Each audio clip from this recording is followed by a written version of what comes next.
Ada yang menarik dari produksi kerajinan dari kayu bisa menjadi peluang bisnis yang menjanjikan. Apalagi jenis bisnis ini tidak hanya di dalam negeri tetapi juga mancanegara.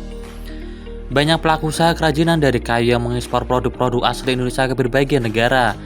Peluang inilah yang bisa dimaksimalkan agar bisnis bisa berkembang hingga jangka panjang. Seperti kerajinan kayu GJR Wood Resin dengan alamat Gajah Rejo, RT 1 RW 6 Talangbayat, Klaten, Jawa Tengah. Nardi sebagai pengusaha sekaligus pelaku kerajinan tentunya memahami bahwa mengembangkan dan mempertahankan sebuah bisnis bukanlah hal yang mudah, perlu perjuangan, kerja keras, dan doa. Saat ini Nardi tengah bekerja sama bersama mitranya mengekspor produknya ke luar negeri, seperti di Belanda, Jerman, dan Arab Saudi. Produksi kerajinan kayu GJR Wood Resin yang dibuat dengan bahan kerajinan kayu seperti kursi komplit, gazebo, dekorasi dinding, mangkuk, gelas, piring, pot, meja, cermin, dan lain-lain.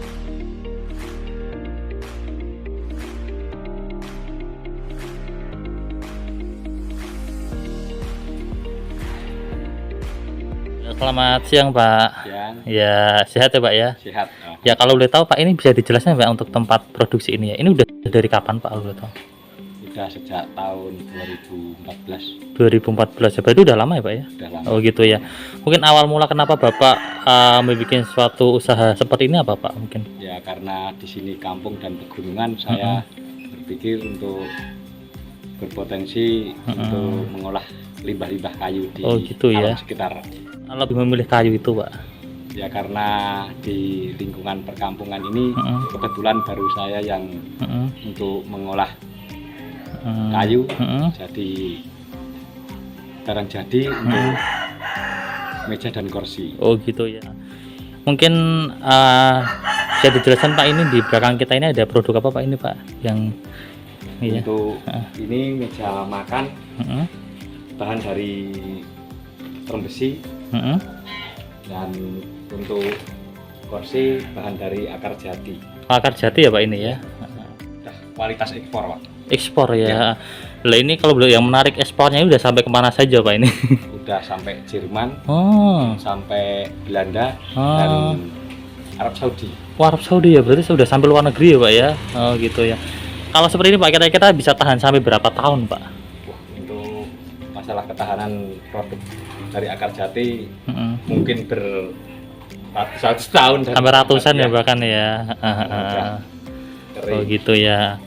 Ini kalau ini juga Pak bisa menerima segala macam pesanan juga ya untuk kayu ini. Untuk masalah pemesanan, saya yang penting dari bahan kayu semua saya bikin. Oh, semua bisa ya Pak ya. Apalagi untuk bahan bakunya gampang. Oh gitu ya. Untuk bahan bakunya sekeliling saya ini kan banyak ya. Kebetulan banyak dan pegunungan, jadi kita tidak kesusahan untuk mendapatkan bahannya. Begitu Pak. Mungkin seperti apa saja kalau boleh tahu Pak? Mungkin bisa produk seperti kayak ada gazebo juga ya? Ya untuk gazebo, untuk waktu-waktu ini kan banyak kan yang buat usaha kuliner dan resto dan lain-lain. Bisa saya juga melayani untuk gazebo dan limasan, joglo dan lain-lain. Bisa juga ya. Dekorasi. Oh dekorasi ya. Dekorasi buat di sudut-sudut ruangan. Untuk bahannya dari akar kayu jati yang sudah bertahun-tahun di dalam tanah. Oh. Apa ini bisa buat bikin wastafel.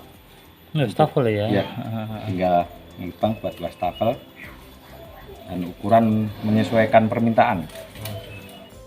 Dan bahan dari kayu jati, dari akar jati yang kita sambung-sambung. Ini buat cermin, bahan dari kayu jati yang kita pilih modelnya yang unik. Menyajikan minuman, bahan dari kayu jati. Oh kayu jati ini. Bahan meja bisa untuk di resin dan untuk dekorasi dinding juga bisa. Ini ya. Bahan dari terung besi, suar. Gitu ya. Ini dengan diameter berapa Pak? Variasi untuk diameternya 100 kali tebal 6 cm. Ya Pak ya. Ini akar lilit. Akar lilit ya. Yang unik lah. Unik ya. Utuh. Ini mau dibuat apa Pak rencana? Buat dekorasi sudut ruangan Iya. asli satu akar Kayu apa Pak ini? bergandengan. Untuk nama kayu kalau di daerah ini namanya amplas putih. Ini Iya. meja L L. yang kakinya satu sisi asli. Nah, untuk kedepannya bisa kita kasih kaki besi dan kayu. Terima kasih untuk Ibu Bupati Sri Mulyani yang selama ini peduli dari para pengrajin-pengrajin kampung.